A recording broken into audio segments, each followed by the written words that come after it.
নমস্কার, স্পটন নিউজে আপনাদের সবাইকে স্বাগত। আমি সাগর। এই মুহূর্তে আমার সঙ্গে রয়েছেন প্রাক্তন দিনের বিশিষ্ট ফুটবলার মিহির বোস। মিহিরদা, তোমাকে স্বাগত জানাই স্পটন নিউজে। এই মুহূর্তে আমরা আছি মিহিরদার ডবলি ব্লকের বাড়িতে। মিহিরদার সঙ্গে এই যে সামনেই 6 তারিখে সুনীলের শেষ ম্যাচ, সুনীল ভারতের জার্সি গায়ে তার শেষ ম্যাচ খেলতে চলেছে। মিহিরদার কাছে আমরা হাজির হয়ে গেছি, একটু মিহিরদার কাছ থেকেই জানবো। মিহিরদা, তোমরা শুরু থেকেই সুনীলকে দেখেছো, তার উত্থান পতন, আপস অ্যান্ড ডাউনের সব কিছুর তোমরা সাক্ষী থেকেছো।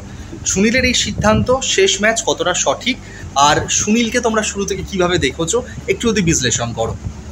সুনীলের এই রিটায়ারমেন্ট ম্যাচটা অত্যন্ত সঠিক সময়ে সুনীল এটা ডিসিশনটা নিয়েছে।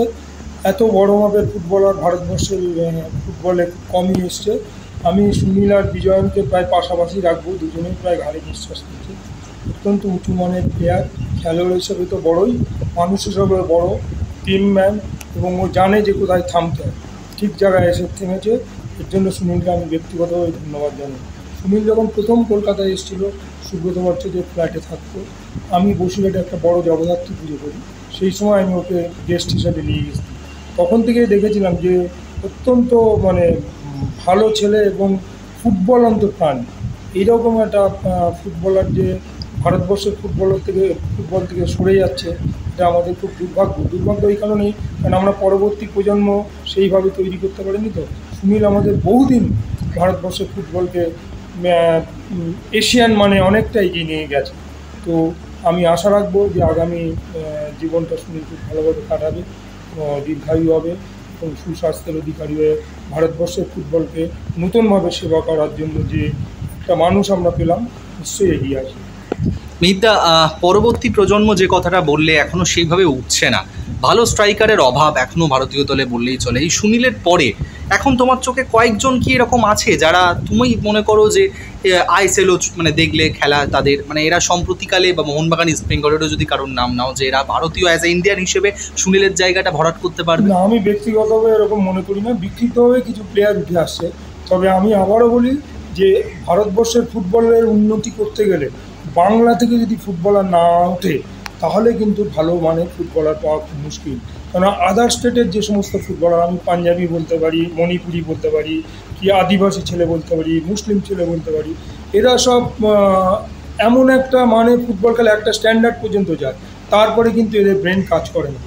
বাংলার ফুটবল এমনই একটা ফুটবল যেখানে স্কিল এবং ব্রেনটা দুটো একসঙ্গে মিক্স ছিল। তো বাংলার ফুটবলারকে যদি আমরা এগিয়ে না নিয়ে যেতে পারি, তো এই ফুটবলার সুনীল এক্সেপশনাল, এই ফুটবলার সুনীল, বিজয়ন, বাইচুন, এই ফুটবলার পাওয়া মুশকিল আছে। তুমি যে নামগুলো বললে তাদের মধ্যে যদি আমরা রাখি, সুনীলকে তুমি কোন স্থানে রাখতে? আমি একদম প্রথমে রাখি সুনীলের পরে আমি বিজয়নকে রাখবো, তারপরে। আচ্ছা মিহিরদা, আরও একটা প্রসঙ্গে আসি। সম্প্রতিকালে সুনীল 94টা গোল করে দেশের জার্সিতে, 9টা, বিশাল বড় একটা পাওনা কৃতিত্ব। সুনীলের পরবর্তী যে কেরিয়ারটা নতুন শুরু করতে চলেছে, প্রাক্তন ফুটবলার হিসেবে তোমাদের সাজেশন কী হবে? সুনীল বাবলুদার একদম খুব নিকটের মানুষ, কাছের মানুষ। বাবলুদার মতনই তিনি কি কোচ হিসেবে যাত্রা শুরু করবেন? এটা তো পার্সোনালি সুনীলের মন্তব্য, তাও তোমাদের সাজেশনটা কী হবে, তোমরা কী বলবে? এটা সম্পূর্ণ সুনীলের ব্যাপার। তবে আমার মনে হয় সুনীল যদি ভারতবর্ষের ফুটবলের সঙ্গে জড়িত থাকে, যেভাবেই হোক, ও যদি জড়িয়ে পড়ে বা নিজেকে জড়াতে চায়, তাহলে আমি বলবো ভারতবর্ষের ফুটবল অনেকটাই এগিয়ে যাবে। আন্তর্জাতিক খ্যাতি এই মুহূর্তে সুনীলের যে লেভেলে আছে, ভারতবর্ষের আর কোনো ফুটবলার বা কোনো অফিসিয়ালের তো সেই লেভেলে নেই। তো ন্যাচারালি ওর চিন্তা ভাবনা, ওর ভাবধারাটাকে যদি ভারতীয় ফুটবলের মধ্যে মিক্স করতে পারে, তাহলে আমার মনে হয় ভারতবর্ষের ফুটবলার এগিয়ে যাবে। সুনীল যেটা দিয়ে গেছে ভারতে, সেটা অসম্ভব, সেটা আর হয়তো নতুন কেউ হয়তো করতে সময় লাগবে। তো সম্প্রতিকালে বেশ কিছু খেলোয়াড়ের সঙ্গে সুনীলের নাম উঠে আসছে, যেমন এখন ভারতের জার্সি পরে সেভাবে খেলেনি মোহামেডানের ডেভিড বলে ছেলেটা, সেও স্ট্রাইকার পজিশনে খেলে এবং দুরন্ত ভালোই পারফর্ম করছে। ভারতের জার্সিকে হয়তো 6 তারিখে দেখা যেতে পারে, তাকে সুযোগ পেয়েছে। ছাংতে রয়েছে, উইংয়ে খেলে, মনবীরও রয়েছে, মোহনবাগানেরও উইংয়ে খেলে, দুরন্ত ছন্দে রয়েছে, এরাও স্ট্রাইকার পজিশনে খেলতে পারে।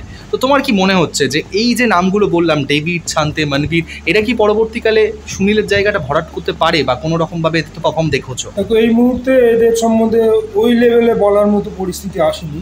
কেননা একটা ভালো মানের ফুটবলার, তাকে বহু বছর ধরে ভালো ফুটবল খেলতে হবে।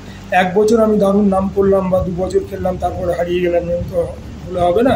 তুমি যাদের নাম বললে এরা আরও 3-4 বছর ভারতীয় ফুটবলকে সেবা করুক, তবেই বোঝা যাবে এরা কোন লেভেলে যাচ্ছে বা ভারতীয় ফুটবলকে কোথায় এরা নিয়ে যেতে পারছে। এবার একটু ম্যাচ প্রসঙ্গে আসবো।